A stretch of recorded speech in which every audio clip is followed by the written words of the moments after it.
Hi guys, இன்றைக்கி நம்ம இந்த வீடியோவில் என்ன பார்க்க போகிறோம்னா ரொம்பவே டேஸ்டி அண்ட் ஹெல்த்தியான திணை அரிசி பொங்கல் தான் பார்க்க போகிறோம்.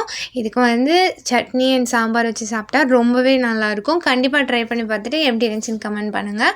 இப்போ வந்து 1 கப் அளவுக்கு திணை அரிசி எடுத்திருக்கேன். 1 கப் அரிசிக்கு 1/2 கப் அளவுக்கு நான் வந்து பச்சை பயிறு எடுத்திருக்கேன். பச்சை பயிறு சேர்த்து நல்லா ஒரு 3 to 4 டைம்ஸ் வாஷ் பண்ணிவிட்டு இதை வந்து சோக் பண்ண விட்டுருங்க. ஊறினதுக்கப்புறமா நம்ம செய்ய ஆரம்பிச்சிடலாம். 20 மினிட்ஸ் ஊறினுச்சுன்னா நமக்கு ரொம்ப கரெக்டாக இருக்கும். 3 டேபிள் ஸ்பூன் அளவுக்கு கீ சேர்த்து நல்லா சூடானதுக்கு பொடியாக நறுக்குனா இஞ்சி சேர்த்து நம்ம நல்லா வதக்கி விட்டுக்கலாம். நீங்கள் உங்களுக்கு வெண்பொங்கல் வேணும்னா நீங்கள் மஞ்சள் அவாய்ட் பண்ணிக்கலாம். உங்களுக்கு நான் வந்து இன்றைக்கி கொஞ்சமாக மஞ்சள் சேர்த்து நான் வந்து செய்ய போகிறேன். இப்போ மஞ்சள் சேர்த்து நல்லா வதங்கினதுக்கப்புறமா நம்ம ஊற வச்சிருந்த அரிசியை நல்லா வடிகட்டி எடுத்து அதை இதோடு சேர்த்து கலந்து விட்டுக்கோங்க. நல்லா ஒரு 2 to 3 மினிட்ஸ் நல்லா அந்த நெய்யிலே நல்லா வறண்டதுக்கப்புறமா நம்ம வந்து தண்ணி சேர்த்துக்கலாம்.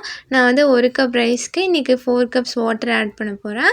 இப்போ எனக்கு வந்து நல்லாவே நல்லா மிக்ஸ் பண்ணி விட்டுட்டேன். இப்போ வந்து தண்ணி ஆட் பண்ணிக்கிறேன். தண்ணி ஆட் பண்ணி 3 விசில் விட்டிங்கன்னா கரெக்டாக இருக்கும். 3 விசில் விட்டு இப்போ நல்லா கலந்து விட்டுட்டு விசில் போட்டு 3 விசில் போட்டு எடுத்துக்கிறேன்.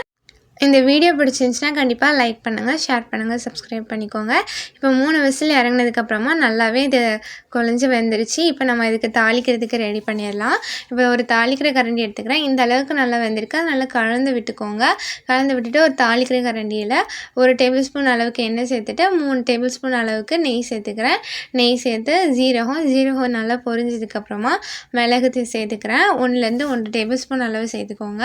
நீங்கள் எந்த அளவுக்கு ஜீரகம் மிளகு சேர்க்குறீங்களோ அந்தளவுக்கு பார்க்கவும் நல்லாயிருக்கும், டேஸ்ட்டுமே நல்லாயிருக்கும், நல்லா கடி பண்ணுற மாதிரி இருக்கும். இப்போ இந்த ஸ்டேஜில் கருவேப்பிலை சேர்த்துக்கிறேன். கருவேப்பிலை நல்லா பொரிஞ்சதுக்கப்புறமா 2 மிளகாய் சேர்த்துக்கிறேன். கீரி எடுத்துருக்கேன். இதை நீல வாக்கில் கீரி எடுத்து சேர்த்துருக்கேன். இப்போ நல்லா அந்த மிளகாவும் நல்லா குக் ஆகிடுச்சு. இப்போ இந்த நம்ம ஆல்ரெடி குக் பண்ணி வச்சுருக்க ரைஸில் சேர்த்து நம்ம கலந்து விட்டுக்கலாம். கண்டிப்பாக இதை ட்ரை பண்ணி பாருங்கள். எப்போவுமே நார்மல் ரைஸில் வந்து பொங்கல் சாப்பிட்ருப்போம். ஆனால் இந்த திணை பொங்கல் வந்து டேஸ்ட்டும் நல்லாயிருக்கும், பார்க்கவுமே ரொம்பவே நல்லாயிருக்கும், ஹெல்தி கூட. ரொம்ப டேஸ்டியான திணை பொங்கல் ரெடி. தேங்க்யூ.